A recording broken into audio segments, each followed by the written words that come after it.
Hebreos 5 dice: Jesús, sacerdote supliente. Todo sumo sacerdote es elegido de entre los hombres y nombrado su representante ante Dios, para ofrecer dones y sacrificios por los pecados.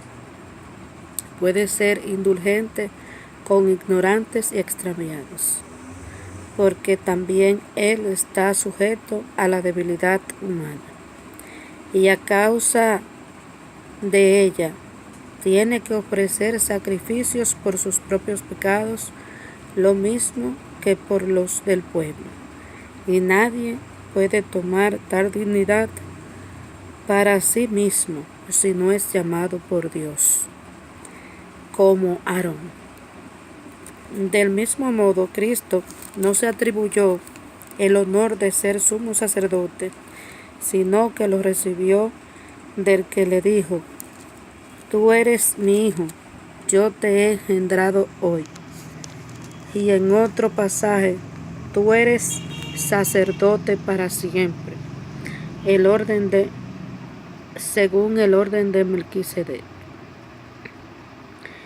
Durante su vida mortal, dirigió peticiones y súplicas con clamores y lágrimas al que podía librarlo de la muerte, y por esa cautela fue escuchado.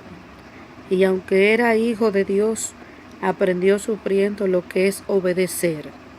Así alcanzó la perfección y llegó a ser para cuantos le obedecen causa de salvación eterna.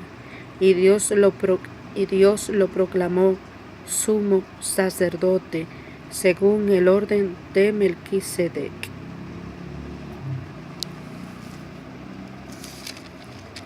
Palabra de Dios.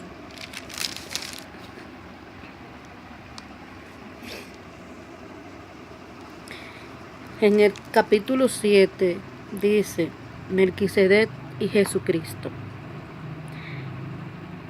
Ese es hebreo.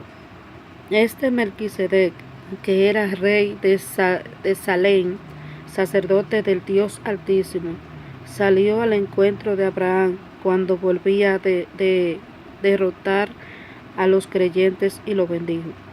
Y Abraham le dio 1/10 de todo el botín. El nombre de Melquisedec quiere decir, en primer lugar, rey de justicia, después rey de Salem, que significa rey de paz. Figura sin padre ni madre, sin genealogía, sin principio ni fin de su vida, y así semejanza del Hijo de Dios, sigue siendo sacerdote por siempre.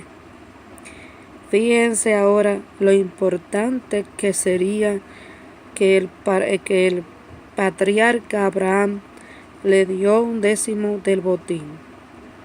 Los descendientes de Leví, que recibieron el sacerdocio, tiene orden de cobrar legalmente diezmos al pueblo, es decir, a sus hermanos que descienden también de Abraham. En cambio, Melquisedec, que no era descendiente de Leví, cobra diezmo a Abraham y bendice al titular de la promesa. Nadie duda que el menor es bendecido por el mayor. Además, los hijos de Leví que reciben diezmos son hombres que han de morir. En cambio, el caso de Melquisedec es uno de quien se declara que vive. Por decirlo así, el mismo Leví, el que cobra diezmos, pagó los suyos a Melquisedec en la promesa de Abraham, porque en cierto sentido ya estaba en las entrañas de su antepasado Abraham cuando le salió al encuentro Melquisedec. Ahora bien, si por el sacerdocio levítico se podía alcanzar la perfección, ya que por su mediación al pueblo recibía la ley. ¿Qué falta hacía nombrar otro sacerdote en la línea de Melquisedec y no en la línea de Aarón? Porque un cambio de sacerdocio significa necesariamente un cambio de ley. Jesús, de quien se habla aquí, pertenece a otra tribu, de la cual nadie ha oficiado en el altar. Es sabido que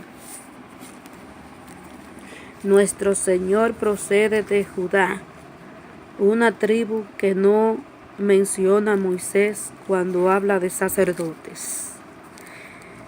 Y resulta aún más claro, ya que este nuevo sacerdote es nombrado a semejanza de Melquisedec y recibe el título no en virtud de una ley de sucesión carnal, sino por la fuerza de una vida indestructible.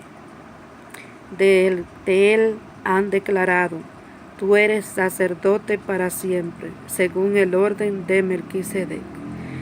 De este modo queda cancelado el mandato anterior por inútil e ineficaz, porque la ley no llevó a la perfección.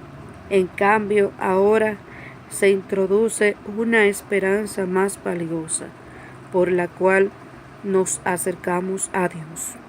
Además, esto ha sido confirmado con un juramento mientras los descendientes de Leví recibían el sacerdocio sin juramento.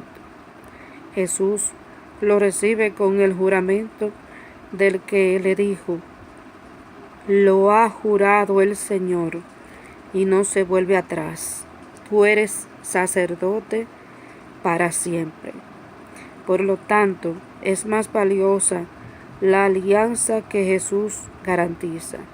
Aquellos sacerdotes eran numerosos porque la muerte les impedía continuar. Este, en cambio, como permanece siempre, tiene un sacerdocio que no pasa. Así puede salvar plenamente a los que por su medio acuden a Dios, ya que vive siempre para interceder por ellos. Él es sumo sacerdote que necesitábamos, santo, inocente, sin mancha, apartado de los pecados, ensalzado sobre el cielo. Él no necesita, como los otros sumos sacerdotes, ofrecer cada día sacrificios, primero por sus pecados y después por los del pueblo. Esto lo hizo de una vez para siempre, ofreciéndose a sí mismo. La ley nombra sumos sacerdotes a hombres débiles, pero el juramento de Dios, que fue hecho después de la ley, nombra a un hijo que llegó a ser perfecto para siempre. Palabra de Dios.